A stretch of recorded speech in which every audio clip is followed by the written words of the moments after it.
Puji Tuhan. Nama saya Pastor Him.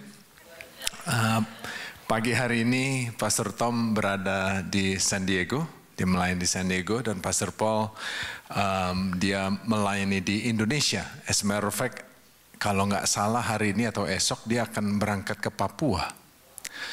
Jadi saya minta Bapak, Ibu, Saudara-saudari sekalian untuk membawakan Pastor Paul sekeluarga dalam doa senantiasa, amin. Supaya perjalanannya berhasil dan Tuhan melindungi keluarganya, amin. Mari kita tundukkan kepala dan kita berdoa sebelum kita mendengarkan firman Tuhan. Bapa, kami tahu Engkau ada di sini. Hadirat-Mu ada di tempat ini, Tuhan. Dan kami ucapkan syukur. Kami berdoa, Tuhan Yesus, supaya firman-Mu yang akan ditaburkan ini akan jatuh di tanah yang baik dan menghasilkan buah 30, 60, dan 100 kali lipat. Tuhan, kami lakukan ini, Tuhan, supaya kerajaan-Mu datang dalam kehidupan kami dan kehendak-Mu saja yang jadi. Kami serahkan waktu ini ke dalam tangan-Mu, dalam nama Tuhan Yesus Kristus kami berdoa, dan semua umat Tuhan katakan amin. Amin. Pagi hari ini saudara, saya akan membawakan firman dari buku Yehezkiel pasal ke-37. Saya percaya ada daripada saudara-saudari yang sudah tahu cerita mengenai The Valley of Dry Bones, yaitu lembah tulang-tulang kering dari buku Yehezkiel pasal ke-37. Dan buku Yehezkiel ini adalah salah satu buku di mana umat Israel atau lebih spesifik itu suku Yehuda mengalami pembuangan selama 70 tahun. Rasanya sepertinya Tuhan meninggalkan Israel. Tuhan melupakan Israel. Jadi umat Tuhan yang tadinya ada tradisinya sendiri, kebiasaannya dan peraturan dan lain-lainnya, semuanya itu diubah. Yehuda dibuang. Mereka ditawan, mereka ditaklukkan. Budayanya berbeda, bahasanya berbeda, tradisinya berbeda, value sistemnya berbeda. Dan mereka harus mempelajari semuanya ini. Dan mereka adalah umat yang ditaklukkan. Sepertinya Tuhan melupakan Israel. Di zaman seperti ini adalah zaman yang paling sukar bagi umat Tuhan. Where is the God of Israel? Mana Tuhannya orang Israel ini? Kita mendengar cerita-ceritanya, mereka katakan, tetapi sekarang kami berada dalam pembuangan. Dan Yehezkiel lahir di zaman seperti itu. Tuhan memakai Yehezkiel untuk berbicara kepada umat Israel. Dan saya percaya saudara, zaman-zamannya Yehezkiel itu ada samanya dengan zamannya kita. Amen. Dan pasal 37 ini adalah salah satu pasal yang menurut saya one of the best, if not one of the best stories in the Bible. Salah satu pasal yang ceritanya paling bagus di seluruh Alkitab, saudara. Karena cerita dari Yehezkiel 37 ini berbicara mengenai harapan, hope. Saudara dan saya ini perlu harapan. We need hope. Kita hidup di zaman yang menurut saya salah satu zaman paling sukar. Kalau Anda adalah penduduk Amerika, if you're US citizens, you will have to vote. Anda harus memilih, mengambil bagian dalam pemilihan umum. Amen. Anda harus milih antara Clinton dengan Trump. Anda milih siapa nih? You have to choose. Anda harus memilih yang takut akan Tuhan. Where they stand, mereka berdiri di mana mengenai the unborn babies, bayi yang belum dilahirkan. Anda harus melihat dalam firman Tuhan, where they stand on some of the issues. Kedudukan mereka dalam isu-isu tertentu itu apa. Saya tahu tidak ada yang sempurna. Dua-duanya ada kekurangan. Kalau Anda mau tahu lebih lanjut, Anda dapat datangi saya sesudah kebaktian. Amin. Mari kita buka ke buku Yehezkiel pasal ke-37. Dan seperti tadi Pastor Joyce sudah katakan, Walnut Family Festival ini adalah salah satu acara di mana kita memberkati kota Walnut. Selama 3 tahun berturut-turut saya ambil bagian, dan saya tahu banyak daripada Anda ambil bagian. Dan saudara, kalau Anda berpartisipasi, saya tahu Anda senangnya luar biasa. Penuh dengan sukacita, saudara. Kita jalan kurang lebih 1 mile, saudara. Jalan kakinya 1 mile. Sembari nyanyi, menari, menyambut orang-orang 1 jam, 1 mile itu rasanya seperti 5 menit, saudara. Benar-benar kita memberkati kota Walnut. Kita tahun pertama kita ambil bagian, tahun kedua kita kapok, tahun ketiga lebih kapok lagi. Tapi kota Walnut telepon kita katanya, kok kalian nggak daftar ya? Kita bilang, wah kita sibuk, oh kita mau Anda ambil bagian, gereja Anda sudah menjadi berkat bagi kota Walnut. Lalu kita katakan, oke, kita akan rundingin lagi. Lalu ada orang bernama Ifung, saudara. Ini abang jampang yang... Anyway, saya mau Anda ambil bagian, kita semua ambil bagian untuk menjadi kemuliaan bagi nama Tuhan, untuk memberkati kota Walnut. Amen. Yehezkiel pasal ke-37, ayat yang pertama. Di sini dikatakan, lalu kekuasaan Tuhan meliputi aku, dan ia membawa aku keluar dengan perantaraan rohnya, dan menempatkan aku di di tengah-tengah lembah, dan lembah itu penuh dengan tulang-tulang. Yang pertama, saudara, dalam bahasa Inggrisnya saya akan bacakan. The hand of the Lord came upon me and brought me out in the spirit of the Lord and set me down in the midst of the valley, and it was full of bones. Yang pertama, kuasa Tuhan ada atasmu. Katakan kepada sebelah Anda, kuasa Tuhan ada atasmu. Anda mungkin merasa, aduh, Pastor Him, saya nggak kerasa ada kuasa Tuhan. Saya rasanya ada beban malah. Firman Tuhan katakan apa? Kuasa Tuhan ada atas Anda. Saudara, kalau kuasa Tuhan ada atas Anda, itu luar biasa sekali. Dalam bahasa Inggrisnya, the hand of the Lord. Bukan saja kuasa, tapi tangannya Tuhan. Saya perlu 1 volunteer. Satu volunteer, saya maju ke depan. I forgot your name, I'm sorry. Ini yang punya anak 5 atau 6 ini, luar biasa. Saya mau urapan Tuhan ada atas saya juga, supaya ada transfer. Haleluya, amen. Saya ada anak berapa ya? Saya lupa ini. Rudy, maaf Rudy. Lupa saya, tapi karena udah lama saya nggak ke Walnut nih. Firman Tuhan katakan apa? Tangan Tuhan ada atas Yehezkiel. The hand of the Lord is upon him. Kalau tangannya dia, ini Rudy, kita jalan Rudy, kita jalan. Ini seperti ini. Tangannya siapa? Tangannya Tuhan ada atas Rudy. Berarti apa? Tuhan dekat atau enggak? Dekat banget, men. Tangan Tuhan tuh ada atas Rudy. Thank you very much. Now, firman Tuhan katakan apa? The hand of the Lord is upon Ezekiel. Tangan Tuhan itu meliputi Rudy. Tangan Tuhan itu meliputi Anda. Tuhan itu dekat dengan Anda. He's that close to you. Dia dekat sekali kepada. Dia nggak pernah jauh daripada Anda. Kadang-kadang kita pikir, aduh Tuhan, kok gue nggak kerasa ya? Don't go by your feeling. Baca dong firman Tuhan. Imani firman Tuhan. Percaya akan firman Tuhan. Anda pasti akan mengalami mujizat. Tetapi kalau kita ngelihatnya dengan perasaan, saudara, rasanya Tuhan jauh. Aduh, Tuhan gak pernah jauh dari Anda. Kekuasaan Tuhan meliputi aku. Kalau meliputi itu atas, bawah, kanan, kiri, seperti Anda ini masuk ke dalam air, saudara. Anda itu dikelilingi oleh Tuhan. Tuhan itu meliputi Anda. Anda gak bisa lari dari Dia. His hand is upon you. Where can you go? Anda dapat pergi kemana? You cannot. Anda nggak bisa. Karena apa? Tuhan itu dekat kepada Anda. Yehezkiel ini mendapat penglihatan ini, mengalami ini waktu dia berada dalam pembuangan di Babylon, saudara. Orang Babylon itu dikenal jadi di zamannya mereka itu, they are the worst of the worst, paling jahat. Tetapi Tuhan katakan, my hand is upon you. Mungkin Anda mengalami tantangan dalam kehidupan Anda saat ini. Anda melihat banyak sekali tulang kering. There's a lot of death, banyak kematian. Rasanya hopeless, nggak ada harapan. Tapi Tuhan katakan, my hand is upon you. Tanganku ada atasmu. Anda nggak jauh daripada Tuhan. Tuhan tuh nggak jauh daripada Anda.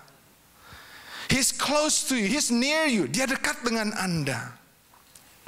Tuhan meliputi Anda.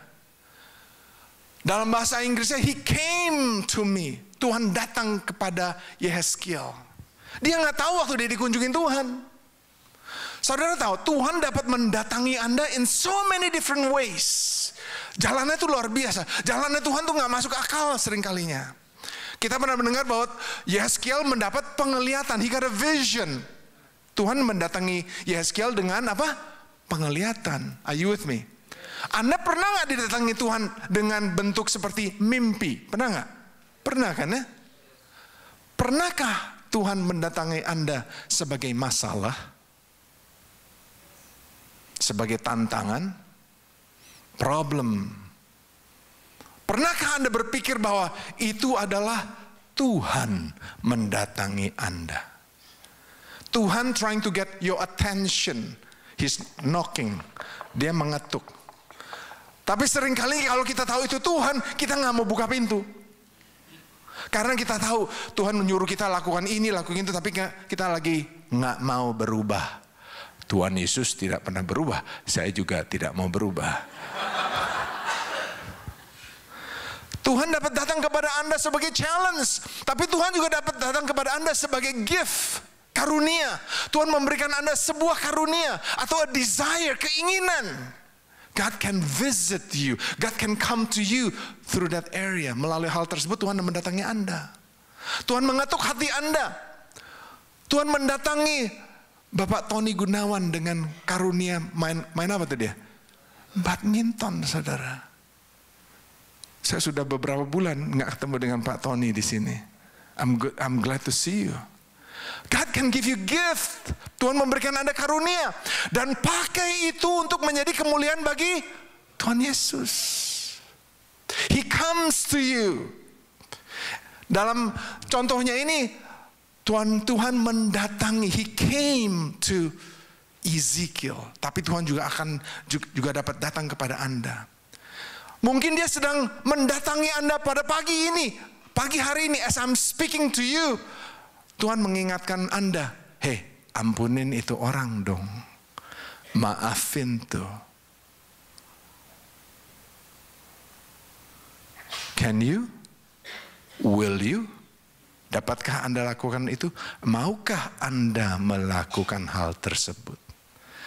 Tuhan mendatangi Anda melalui firman-Nya. Tuhan mengetuk hati Anda pagi hari ini. Mau respon nggak kita? Atau kita cuekin Tuhan aja?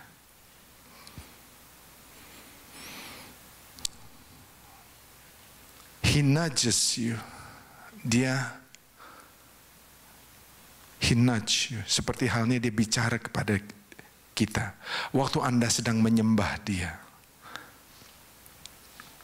Yang ketiga, saudara. His hand brought you to this valley. Tuhan membawa aku di tengah-tengah lembah. Oke? Tuhan yang membawa Anda. Do you realize that? Tuhan bawa Anda ke Amerika loh. Benar gak sih? Oh pastor, saya gak tahu tuh kemarin nih saya naik kapal terbang, tau-taunya udah di Amerika. Minta visa, tau-taunya dapet. Dan tante saya ada di sini nih, adik daripada mami saya dan istrinya, sekeluarga ada di tempat ini pagi hari ini, puji Tuhan. Selamat datang Baru datang soalnya. Jadi Tuhan membawa saudara. Dan kadang-kadang Tuhan membawa kita, firman Tuhan dikatakan apa? Ke lembah.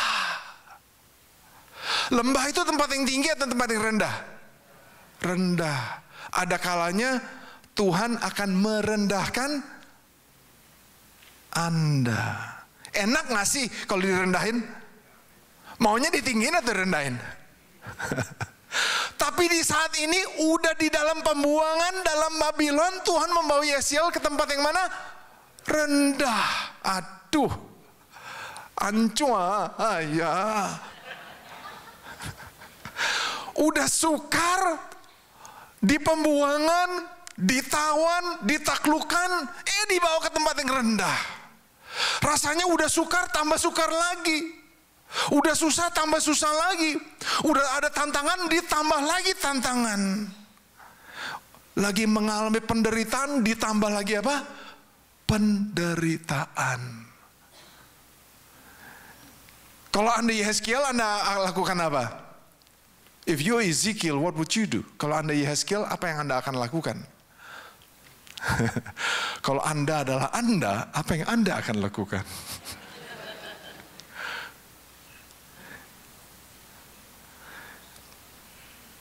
It is a low point, waktu yang rendah. Anda mungkin mengalami aniaya. Ini yang dialami oleh Yehezkiel. Tetapi Tuhan membawa dia ke tempat yang rendah. Karena apa? Tuhan sedang membentuk Anda. Tuhan membawa Anda ke tempat yang rendah supaya Anda mengalami transformasi. Kalau Anda berada di tempat yang rendah, Anda hanya dapat apa? Naik. When you're in a low place, you can only go up. Dari rendah hanya bisa naik. Kalau if you already hit rock bottom, kalau udah mentok di bawah sini, nggak bisa turun lagi, saudara. Dan Yehezkiel mengalami itu. He can only go up. Maka itu kalau Anda mengalami aniaya, penderitaan, kesukaran, dan lain-lainnya, yang Anda dapat alami ialah apa? Kemenangan kalau Anda dalam Kristus Yesus. You can only win. Anda hanya dapat mengalami victory, kemenangan kalau Anda dalam Kristus Yesus. Dalam aniaya Anda itu bukan untuk selama-lamanya. Anda gak perlu takut. Karena Tuhan menyertai Anda. Tuhan meliputi Anda. Tangan Tuhan ada atas Anda. Tuhan gak pernah jauh daripada Anda. Masa Anda gak berhasil? Pasti dong berhasil. Benar gak sih? Roma 5 ayat yang ketiga. Roma 5 ayat yang ketiga, nanti kita kembalikan ke Yehezkiel 37, tapi Roma 5 ayat ketiga di sini katakan, dan bukan hanya itu saja, kita malah bermegah juga dalam kesengsaraan kita. Waduh, bermegah dalam kesengsaraan kita. Karena kesengsaraan itu menimbulkan apa? Ketekunan. Jujur. Kalau Anda, nggak usah Anda lah. Kalau saya mengalami kesengsaraan, itu menimbulkan apa? Kalau saya mengalami kesengsaraan, nomor satu menimbulnya itu ialah komplain. Tuhan, mengapa hal ini terjadi padaku? Benar nggak? Ya kan? Lalu apa lagi? Selain komplain apa? Kesengsaraan, saya salahin orang lain. Blaming others. Benar gak sih? Cuman Ifung aja ya, amin. Yang lainnya gimana nih? Enggak ya? Jujur dong sama saya. Saya rasa kita rata-rata kalau mengalami kesengsaraan, nomor satu, kita komplain dulu sama Tuhan. Kita tanya why? Why semana? Benar gak? Kenapa hal ini terjadi? Kita nomor satu, kalau enggak kita nyalain orang lain. Wah, ini gara-gara si Ifung nih. Ini dia, Ifung lagi. Jadi kita salahin orang, it's so much easier. Lebih gampang kita salahin orang lain. Lebih gampang kalau kita komplain sama Tuhan. Tetapi semestinya yang Tuhan tentukan bagi kita ialah apa? Kesengsaraan itu akan menimbulkan apa? Ketekunan. Dan ketekunan akan menimbulkan apa? Tahan uji, ayat berikutnya. Dan tahan uji akan menimbulkan apa? Harapan. Tetapi mengapa bukan hal tersebut yang terjadi? Karena kita seringkali nggak mau diajar. Also known as AKA kurang ajar.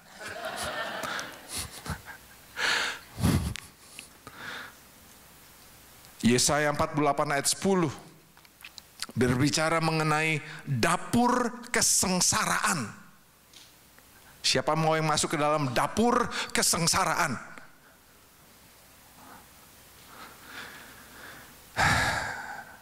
Yang kelima, saudara, I'm just giving you the points dari ayat yang pertama buku Yehezkiel pasal 37. Ayat yang pertama ini, poin kelimanya, yaitu God sets you down. Tuhan menempatkan Anda. Bukan saja Tuhan membawa Anda, tapi Tuhan juga menempatkan Anda. Saudara, waktu saya pelajari arti kata menempatkan, ini dari pasal 37 ayat pertama, ini luar biasa sekali, saudara. Kita lihat ya, menempatkan aku di tengah-tengah lembah, dan lembah itu penuh dengan tulang-tulang. Menempatkan, kata itu ialah apa? Memberikan Anda istirahat.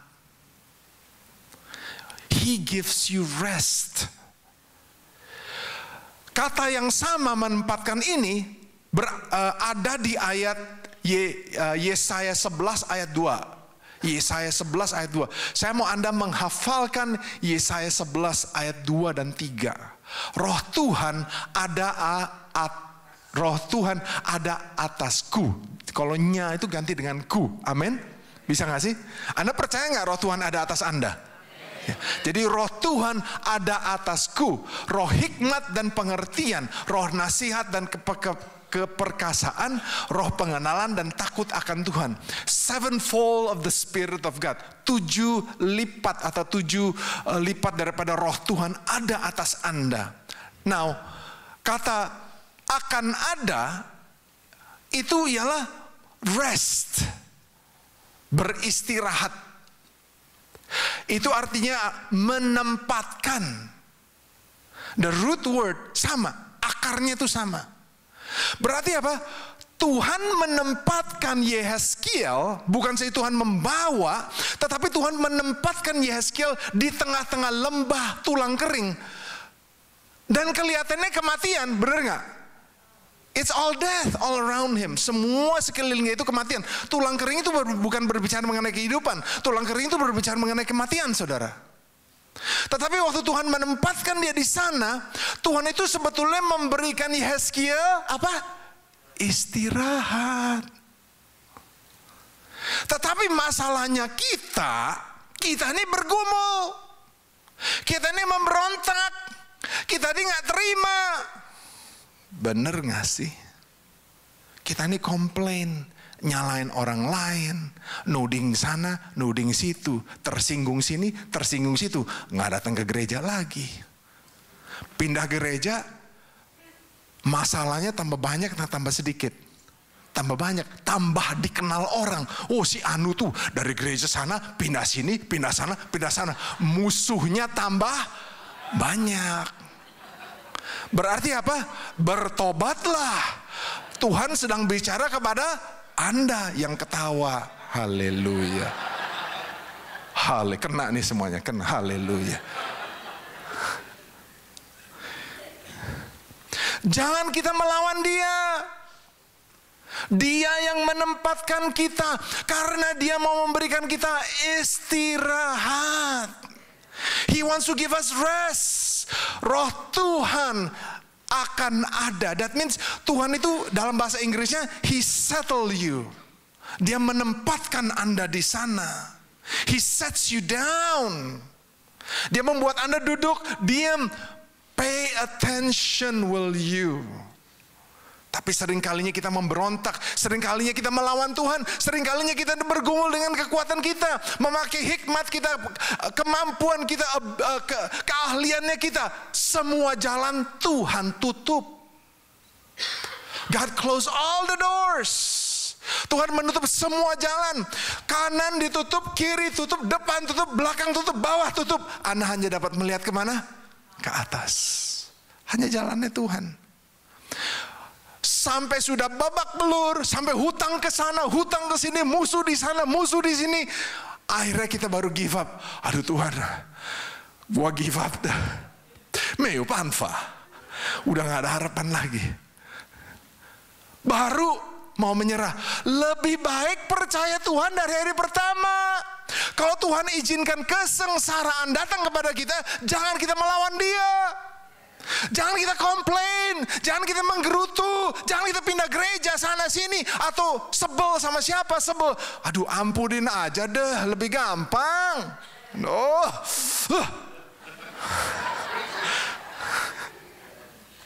Karena apa? Kalau kita bisa settle di hadapannya Dia, kita bisa settle, kita bisa percaya, kita bisa beristirahat. Tuhan yang akan berkarya bagi Anda. Tuhan yang akan bertempur bagi Anda. Tuhan yang akan melawan musuh-musuh Anda. Dan namanya Tuhan yang akan dimuliakan, bukan Anda, bukan saya. Tapi kalau Tony menang badminton, yang seneng siapa? Kalau Pak Tony ini menang main badminton, yang seneng siapa? Kita semua dong, ya. Oke Pak, baik Pak. Maaf ya, tadi belum minta izin Pak. Kita ini perlu hikmatnya, kita perlu berkatnya, kita perlu rahmatnya, kita perlu terobosan daripada Tuhan. Karena bukan manusia yang melakukan ini. Tuhan hanya suruh kita apa? Sit there, rest, istirahat, percaya deh. Lakukan bagiannya kita. Karena kita perlu divine strategies, kita perlu strategi yang datang daripada Tuhan. Kita perlu Tuhan membukakan pintu, divine timing, waktu yang daripada Tuhan. Divine favor, rahmat yang daripada Tuhan. Koneksi yang datang daripada Tuhan, bukan dari kemampuan kita. Karena semuanya itu akan gagal. Malah kita akan tambah mangkel, tambah marah, hutang tambah banyak, masalah tambah banyak, musuh tambah banyak. Ngapain sih? Stop resisting God. Berhenti melawan Tuhan. Start trusting Him. Belajar untuk percaya akan Dia. Dan yang keenam, Tuhan yang membawa Anda ke sana, Tuhan yang menempatkan Anda di lembah kering, tulang kering itu, Tuhan yang akan membawa Anda keluar dari sana. Anda tidak akan parkir di sana selama-lamanya. Percaya nggak sih? Pastor Joyce tadi bilang, sejak dia terima Tuhan, nggak pernah kekurangan. Saya juga demikian, sejak saya terima Tuhan nggak pernah kekurangan, nggak pernah. Makanan tuh selalu ada. Malah saya harus kurangin makan. Karena saya suka makan. Kalau orang kenal saya tahu bahwa saya ini orang yang suka makan. Dan kalau saya makan nggak ada remnya. Saya nggak membatasi apa yang saya mau makan. Jadi saya harus tambahin olahraganya. Oke, that's another topic of its own. Okay. Alright. Oke, ayat yang pertama sudah ya. Now,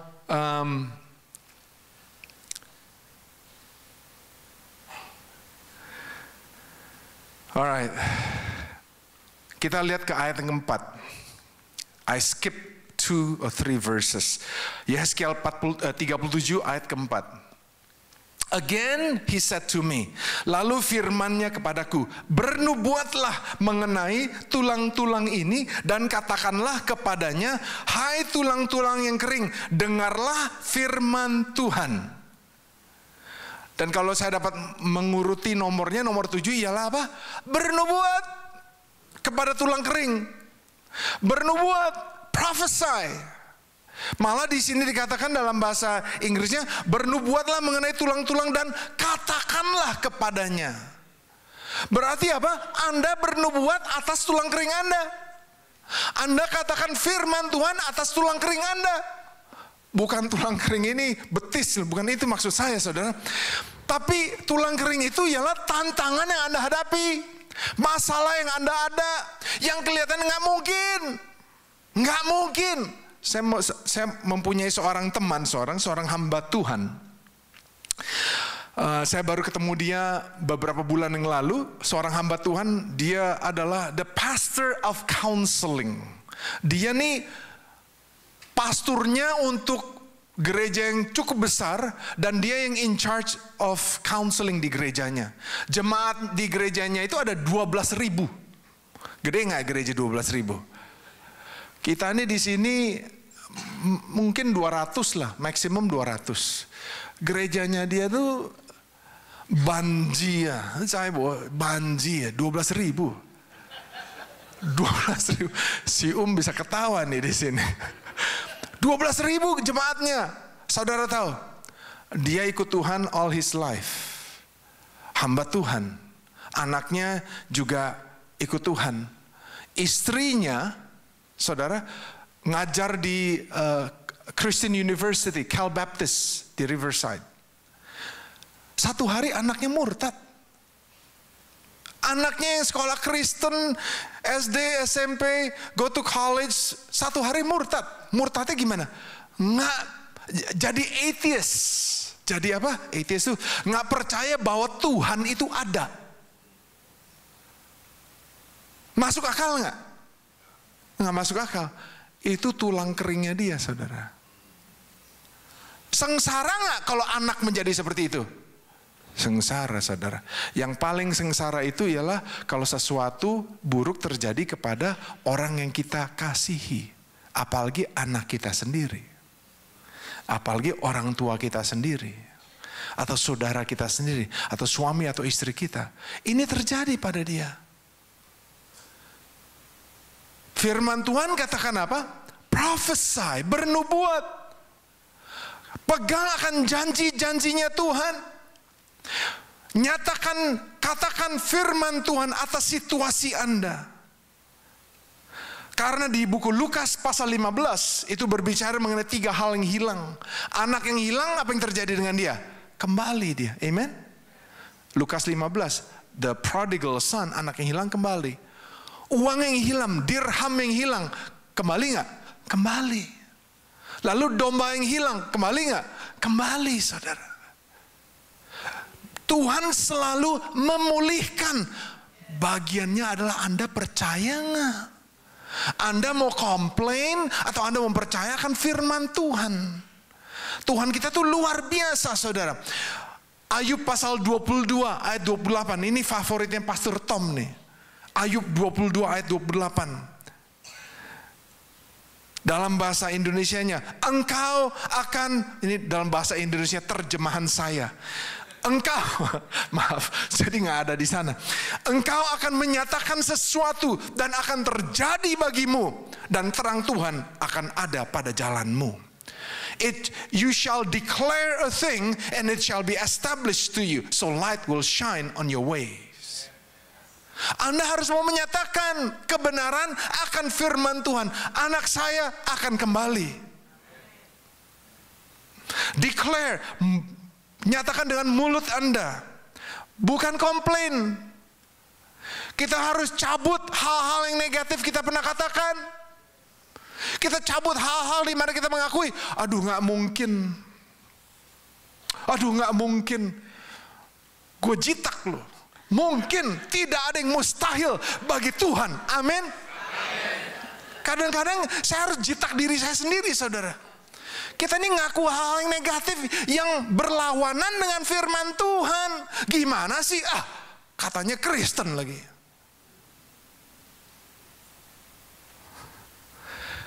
Kadang-kadang kita menyatakan hal-hal yang kita malah setujunya dengan iblis. Jadi kita harus cabut panah-panah yang atau paku-paku yang kita pernah tanamkan atas diri kita sendiri. Ungodly belief. Kepercayaan yang tidak alkitabiah, itu kita cabut, saudara. Apa yang kita katakan, apa yang kita akui, apa yang kita nyatakan atas tulang kering kita. Apa kita menyatakan kehidupan atau kematian? Karena apa yang kita katakan akan terjadi. Hati-hati loh. Kehidupan dan kematian ada di lidah Anda. Apa yang kita mau nyatakan. Jadi kita cabut, saudara. Kita jangan katakan, oh sudah terlambat. Bagi Tuhan tidak ada istilah terlambat.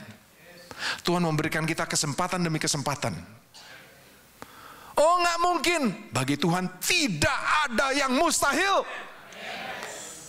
Sukar kayak gimana pun, anak kayak gimana pun, nakalnya kayak gimana pun, Nih saya tahu nih, anaknya saya nih satu, yang paling kecil, anak nomor 3, nakalnya luar biasa. Saya ingat, waktu datang ke rumah saya udah 10 tahun yang lalu, datang ke rumah langsung lari ke sana, lari ke sini. Saya ingat, sekarang pinternya luar biasa. Karena si nyatakan apa? Firman Tuhan terus. Anak gue pasti akan bertobat. Bener gak? Jangan ngomong, aduh percuma deh. Nggak ada istilah percuma dalam Tuhan. Amin. Harapan kita dalam Kristus Yesus. Jangan kita mematikan tulang kering kita sendiri, tapi kita nyatakan kehidupan. Kita cabut akar-akar yang nggak benar itu, saudara. Hal-hal yang negatif kita cabut, kita confess. Tuhan ampuni aku Tuhan. Aku pernah mengatakan hal ini terhadap istri atau suami atau anak atau orang tua atau saudara, whoever it is. Anda akui di hadapan Tuhan. You repent, Anda bertobat. Dan Anda ubah kata-kata Anda. Aku tahu Tuhan, Engkau sanggup. Aku tahu Tuhan, Engkau memberikan aku hidup dan hidup yang berkelimpahan. Engkau sudah memberikan aku kuasa untuk memperoleh kekayaan. Jangan ngomong, aduh hidup ini susah ya, lebih baik mati. Aduh, jitak diri Anda sendiri. Jangan seperti itu. Jangan katakan tidak mungkin. Bagi Tuhan tidak ada yang mustahil. Oh susah untuk dia berubah. Orang tua saya belum dalam Tuhan Yesus. Saya sudah dalam Tuhan. Ketemu salah satu tante saya. Jadi kakak daripada saya, adik daripada mami saya. Si tante ini, si ii saya bilang gini katanya. Oh mami lu sih susah tuh. Gue tahu tuh dia. Gimana. Saya ngomong, bagi Tuhan tidak ada yang mustahil. Saya gak mau ditanam benih-benih yang negatif. Saya nggak mau, saya cabut langsung. Bagi Tuhan tidak ada yang mustahil. Saya tidak mengatakan gampang, tapi saya tahu bagi Tuhan tuh mudah sekali. Tapi saya tunggu waktunya Tuhan, bukan waktunya saya. Amen. Jadi hidup ini nggak susah, saudara. You have to rest in Him. Anda beristirahat. Jangan katakan kepada Tuhan, aduh, kenapa aku Tuhan? Kok kejadian lagi Tuhan? Kok? We complain too many times. Seringkali kita ini komplain. Percuma, mana bisa? Bisa. Kok ngomong nggak bisa? Pasti bisa. Orang bisa ke bulan, masa Anda nggak bisa berubah? Anda pikir ke bulan tuh gampang? Mana lebih gampang? Anda berubah atau orang ke bulan? Hah? Ke bulan lebih gampang. Ifung lagi. Satu. Jadi kita cabut segala kepercayaan yang tidak alkitabiah. Wrong belief, kita cabut ke akar-akarnya. Jangan kita katakan, oh saya kurang pinter. Jangan Anda katakan, oh dari dulu saya kayak gini. No. Saya nggak kayak gini dulunya, saudara. Saya juga dulunya nakal. Tanya aja sama saya. Kita sekeluarga nakal. Tapi kita semua dapat berubah. Amin. Kalau nggak percaya bisa tanya mertua saya. Mertua saya juga ada di sana. Tapi waktu kenal mertua sudah berubah. Haleluya. Puji Tuhan udah berubah. Kalau nggak dikasih tuh. Haleluya. Perbaharuilah pikiranmu. Kembali kita ke dalam firman Tuhan. Perbaharuilah pikiranmu. Oke. Pikiran kita harus sejajar dengan firman Tuhan. Sejajar dengan firman Tuhan. Tanya diri Anda sendiri, apakah ini kehendak Tuhan? Cara Anda berpikir ke, cara Anda berbicara ke, cara Anda berlaku ke. Dan kalau Anda dengar, saya percaya Anda dapat dengar. Karena Tuhan itu dekat pada Anda. Tapi masalahnya apa? Kita nggak mau dengar. Bener nggak sih? Kita egonya gedenya luar biasa. Ada kalanya kita bisa jadi kepala batu, tapi tidak ada orang di tempat ini. Amin. Kalau di Walnut City Blessing Church sih luar biasa. Haleluya. Yes, it takes work. It takes work. Perlu kita melakukan bagiannya kita. Kita lakukan bagiannya kita. Oke? Haleluya. Ayat 6. Yehezkiel pasal 37 ayat yang ke-6. I'll close with this. Saya akan tutup dengan ini. Aku akan memberi urat-urat padamu dan menumbuhkan daging padamu. Aku akan menutupi kamu dengan kulit dan memberikan kamu nafas hidup supaya kamu hidup kembali. Dan kamu akan mengetahui bahwa akulah Tuhan. Saudara, kita kembali ke bagian pertamanya. Aku ini siapa? Tuhan. Bagiannya Tuhan tuh bagian susahnya. Bagiannya kita apa? Buatlah. Katakanlah. Itu bagiannya Tuhan. Itu bagiannya kita. Bagiannya kita sebetulnya gampang. Rubah cara kita berpikir. Rubah cara kita berkata-kata. Rubah kita berlaku. Lainnya ini. Tuhan akan memberikan urat-urat padamu, menumbuhkan, ini bicara mengenai tulang kering. Jadi tulang keringnya akan ada urat, akan ada daging, akan ada kulit, dan akan ada nafas supaya hidup kembali. Siapa sih yang bisa hidupin orang kalau sudah mati 5 menit aja? 5 menit, masih ada daging, masih ada tulang, masih ada urat, masih ada jantung, masih ada otak, masih ada darah, semuanya masih ada. Malah tubuhnya masih hangat. Mau dihidupin aja susah. Kalau udah mati setengah jam gimana? Mungkin gak dihidupin. Kalau bisa hidup pun karena otaknya gak ada oksigen, dia juga it's just a vegetable. Gak bisa hidup, saudara. Apalagi tulang kering, gak mungkin. Tapi bagi Tuhan tidak ada yang mustahil. Maka itu kita lakukan bagiannya kita, Tuhan akan melakukan bagiannya. Tuhan membukakan pintu bagi kita, kita harus mau berjalan, bertindak. God open doors for you. Tuhan membukakan pintu. Tapi kalau kita tak mau bergeming, gak mau berubah, gak mau jalan, Anda tidak akan mengalami mujizat. Perubahan dalam pikiran, dalam kelakuan kita, dalam kata-kata ini penting, saudara. Maka karena itu saya menghimbau untuk ambil bagian dalam pelayanan. Kok ujung-ujungnya ke sana, pastor? Ya emang begitu. Karena apa? Dalam pelayanan ini Anda dapat dibentuk. Anda ambil bagian dalam carousel.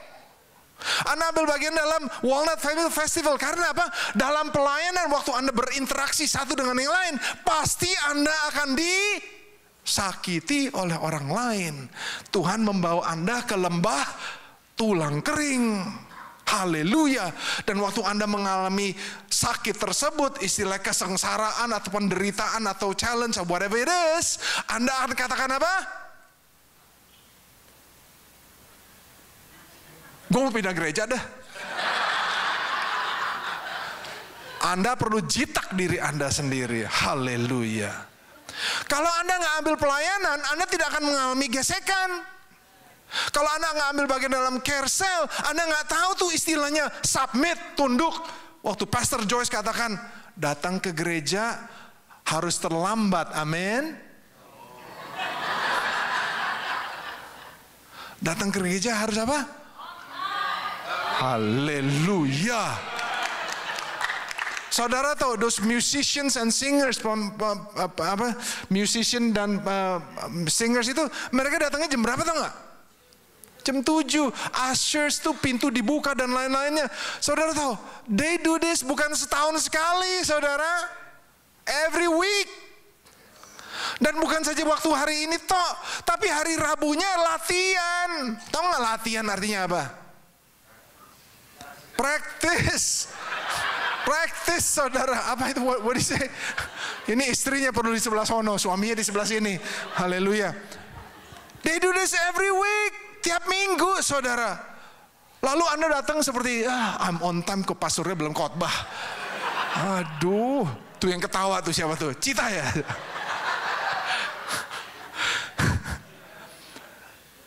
Saya tidak menghakimi Anda yang datang terlambat, enggak. Tapi Anda tahulah, kita ini harus bisa berubah. Tapi kalau kita istilahnya di ngomongin malah tersinggung, malah pindah gereja, aduh, you have more enemies.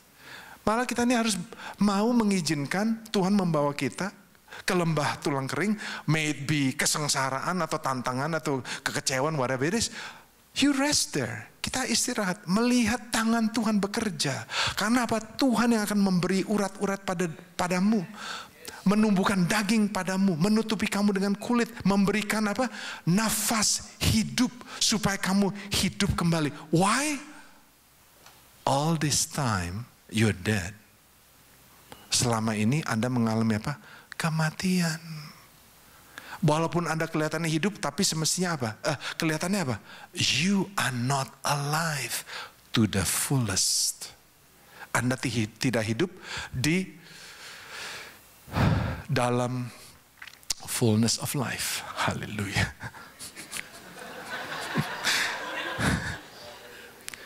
Tuhan katakan, I will. Aku akan. Anda percaya nggak bahwa Tuhan akan? Tuhan nggak pernah meleset waktu berjanji. Dia selalu menggenapi janji-janjinya. Jadi kita cabut saudara. Tersinggung, kecewa, komplain, marah ini, marah itu. Kita cabut. Kita minta maaf. Minta maaf sama anak, sama istri, sama suami, sama orang tua. Minta maaf. Tapi minta maaf lalu kita kan mau berubah. Saya mau berubah. Jadi kalau saya salah, kasih tahu. Ambil bagian dalam pelayanan. Yang dulu dalam pelayanan, saya nggak mau ushers tuh. Pak Bayu galak. You know how much he sacrificed? Tahu nggak dia berkorbannya berapa banyak? Anda pikir Anda sudah berkorban. Dengar apa yang Pak Bayu alami dalam kehidupannya. You haven't experienced anything. Makar itu apa? Bayi terus. Nggak bertumbuh. Aduh, udah cukup. Alright, that's enough. My second part of my sermon itu berbicara mengenai dari ayat yang ke-7. 37 ayat yang ke-7. I said I'll close. So, saya akan katakan ini. Oke? Tadi saya katakan seperti firman Tuhan katakan apa? Kita harus bernubuat. Katakan kepada sebelah-sebelah, nah saya akan bernubuat. Oke. Saya mau kita semua berpartisipasi. Amen? So, I want us to stand to our feet. Mari kita berdiri saat ini. I don't have much time, so let's stand to our feet. Mari kita berdiri saat ini. Ini kita akan bernubuat. Apa itu bernubuat? Bernubuat itu menyatakan firman Tuhan yang belum digenapi dalam kehidupan Anda. Apakah ada sesuatu dalam hidup Anda yang belum digenapi? Apakah ada? Buat saya, orang tua saya belum dalam Kristus Yesus. Jadi saya bernubuat. Di firman Tuhan dikatakan apa? Satu anggota selamat, satu keluarga. When one member is saved, the whole household is saved. Jadi saya nubuatkan, Tuhan aku percaya Tuhan, papi mamiku pasti akan bertobat. Pasti akan terima Tuhan. Nah, apakah ada yang Anda harus deklarasikan atau Anda harus nubuatkan atau apakah ada sesuatu yang Anda harus katakan? Pagi hari ini kita nyatakan itu. Amen. Jadi tulang kering Anda akan hidup kembali. Bagian kita ialah bernubuat, bagiannya Tuhan akan menumbuhkan kulit dan daging dan lain-lain. Itu bagiannya Tuhan. Bagiannya kita itu bagian gampangnya. Amen. Pagi hari ini saya akan nyatakan beberapa hal. Pertama, dalam keuangan. If you have needs in the areas of finance, aku nyatakan dalam nama Tuhan Yesus Kristus untuk pekerjaan, untuk karir Anda, bahwa Anda akan tetap naik dan tidak akan turun. Bahwa apa yang Anda lakukan berhasil. Karena Tuhan sudah memberikan Anda kuasa untuk memperoleh kekayaan. Anda deklarkan, Anda nubuatkan, Tuhan Engkau sudah memberikan aku kuasa untuk memperoleh kekayaan Tuhan. If that is your need, if that's your desire, if that's something yang belum digenapi, Anda nyatakan. Amen. Kalau dalam kesehatan, firman Tuhan mengatakan apa? Oleh bilur-bilurnya Anda sembuh. Kalau oleh bilur-bilurnya Anda sembuh, jadi kalau Anda ada kanker, Anda katakan, my cancer will be gone in the name of Jesus. Kanker saya akan pergi. Kalau Anda sakit pankreas, Anda sakit whatever sakit apapun yang Anda punya, Anda nyatakan dalam Kristus Yesus, oleh bilur-bilurku, bilur-bilurmu Tuhan, kankerku sudah tidak ada lagi. Anda percaya nggak? Ada lainnya. Katakan itu. Sakit penyakit apapun, declare the word of God. Karena firman Tuhan mengatakan apa? Waktu musuh itu ditemukan, musuh itu harus membayar 7 kali lipat. 7-fold, 7 kali lipat. Jadi Anda klaim, Anda minta daripada Tuhan bahwa musuh harus membayar. Karena roh Tuhan ada atas Anda. Oleh bilur-bilurnya Anda sembuh. Tuhan memberikan Anda hidup dan hidup yang berkelimpahan. Relationally, dalam hubungan Anda. Kalau hubungan Anda dengan seseorang di tempat ini atau dalam anggota keluarga rada ada masalah, Anda katakan kesembuhan terjadi. Healing in relationship, kesembuhan dalam hubungan Anda. Karena Anda mengatakan bahwa aku akan mengampuni dia dan dia akan mengampuni aku.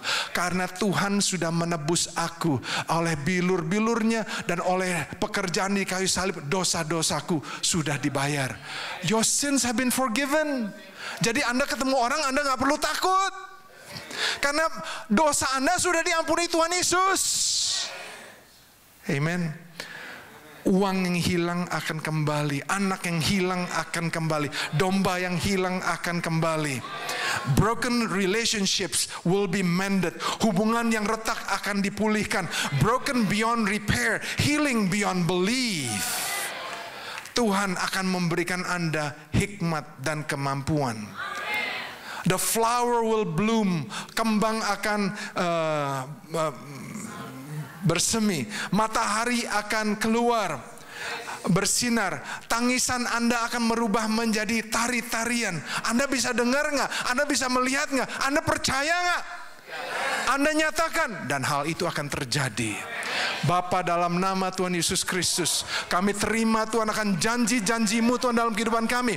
Kami percaya Tuhan Yesus bahwa apa yang Kau katakan dalam firman-Mu adalah ya dan amin. Mulai hari ini Tuhan Yesus, Engkau ubah cara kami berpikir, Engkau ubah cara kami berbicara Tuhan Yesus, Engkau ubah cara kami berlaku Tuhan Yesus, supaya apapun yang kami lakukan berkenan padamu Tuhan Yesus. Kami berdoa Tuhan Yesus, tidak ada yang mustahil bagi-Mu. Tulang kering akan kembali menjadi hidup Tuhan Yesus. Dan kami ucapkan syukur karena Engkau menempatkan kami di sana, karena Engkau punya maksud dan tujuan supaya nama-Mu dipermuliakan. Kami terima semuanya ini hanya dalam nama Tuhan Yesus Kristus, dan semua umat Tuhan percaya mengatakan amin.